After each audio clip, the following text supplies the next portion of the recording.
What's going on, everybody? Jan Sports, aka Jan Someone Six Pack here again. I apologize for the late upload, but had a lot of work to do and stuff like that. Got college related stuff, but making this video for you guys, and if you guys are going to be watching this in a later time, hopefully you guys would enjoy this video. So right now, I want to quickly recap the Dolphins versus the Denver Broncos football game. I know for Dolphins fans out there, you guys have been extremely supportive of my channel, despite me being a Bills fan. So if you guys are watching this, listen, I'm sorry that you guys performed the way that you guys did today, but for Broncos fans out there that are watching this, congratulations to you guys. The Broncos went out there, played their asses off, and they outplayed a really, really good football team for 60 minutes. So good job to the Denver Broncos. But talking about this game real quick, guys, got to talk about my boy Tua Tagovailoa, man. He did not look comfortable out there today, guys. He just did. He didn't. Something was off about Tua. It's not injury related. It could be because of the high altitude, right? Denver, the mile high city, right? It's known for that extremely high altitude. It's not easy to throw the football, especially if you're not used to the altitude there. So that could be it, honestly. Matter of fact, that would probably be the logical explanation of why Tua didn't play well today. Another reason why is just because Denver game planned really, really well. The front seven, whether if it was what's his name, Melvin Williams, Draymond Jones, Bradley Chubb coming off the edge, DeAndre Walker. I think he was the backup defensive end, but he was able to go out there and make plays. I mean, this front seven constantly made plays for the Denver Broncos. I mean, I think these guys had around 7 sacks this football game. So they were constantly getting pressure to the quarterback, constantly pushing the pocket, constantly pushing this offensive line, which I've been praising. This has been a pretty good offensive line for the last 3 to 4 weeks. And this offensive line just got completely abused, completely dominated. They couldn't run the football. They could barely throw the football.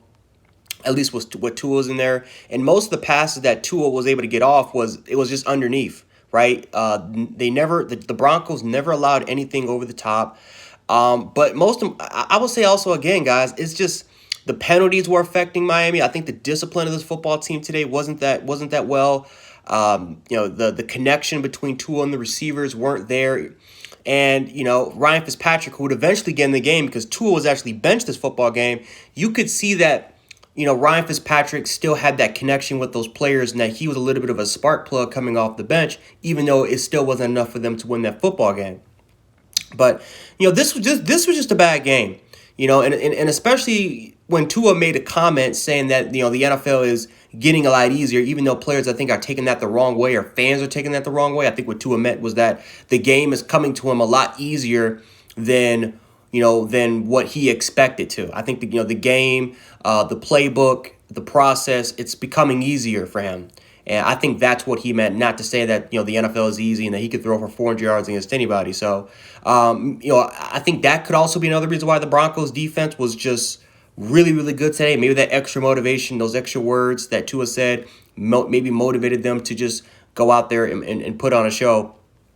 But yeah, man, this Dolphins offense was just out of sync today. Couldn't really they didn't really make any of those adjustments until late into the second half. It just wasn't there, guys. Just out of sync there. But yeah, Tua was benched. Ryan Fitzpatrick came, was a little bit of a spark plug, started taking some shots.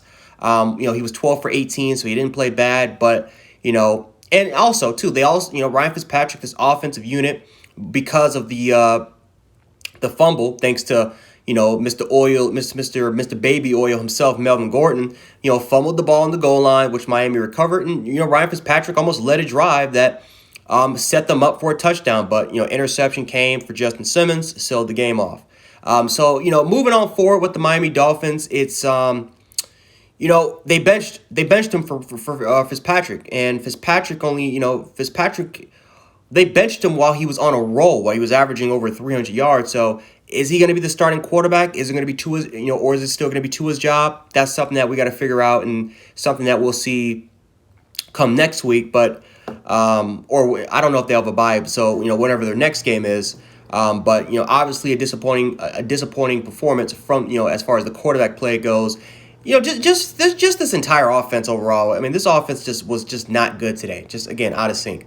But talking about the Denver Broncos real quick, guys, they ran the ball extremely well. Finally the connection with Melvin Gordon and Philip Lindsay was there. I mean, both these guys ran for over 80 yards. If Melvin Gordon would have never got tackled for those, for those loss of yards towards the end, he probably would have been close to 100 yards, or he at least he would have eclipsed over 90. But these guys ran the ball extremely well. A huge reason why for it, though, was because of the offensive line. The offensive line dominated the Miami Dolphins front seven, kept pushing them off the ball. They dictated the run. They dictated the pace of the game, and it also kind of set up the pass. Right, Drew Lock for the most part. He didn't play his best game, but again, the passing game mixed up with the running attack, it created balance. And you saw some of those playmakers like Jerry Jeudy out there. You saw Noah Fant was able to make some plays. Fitzpatrick was able to make some plays as well. So you was able to see some of those young weapons, like KJ Hamler, some of those young weapons for the Denver Broncos go out there able to make plays. And then you have Philip Lindsay and Melvin Gordon, which had a combination of over 170 yards this game. We talked about this during the offseason that this could be the best duo in football, and it's kind of been disappointing. A big reason is because of the offensive line play. Today was a game where the offensive line really dominated, set control of the tempo of this football game, and Denver just did a phenomenal job at towards the end of holding on to that lead. I think going into half 13-10, and then really controlling that lead for the majority of the game. Again, a lot of credit has to be given to their defense. Again, they went up against a really good, or I would say a very efficient offense. Doesn't really turn over the ball a lot in the Miami Dolphins. And especially when you got Mr. Baby Oil and Melvin Gordon fumbling the rock at the goal line, which could have sealed the game away, which could have put the Broncos up by a couple of scores. This Broncos defense was able to hold strong.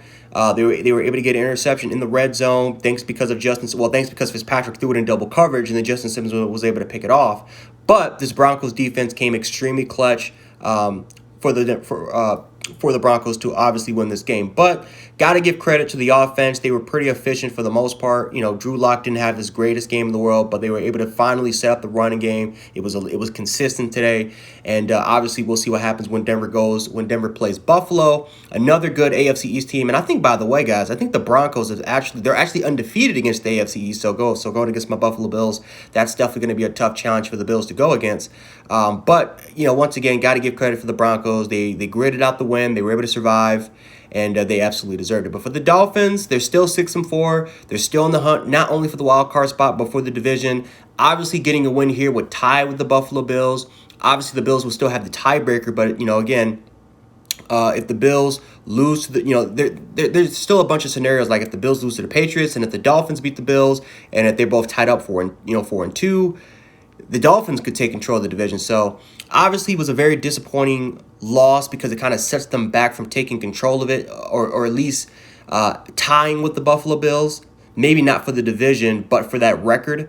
But obviously that didn't happen, and obviously the Dolphins, they got to learn from it and try to get better.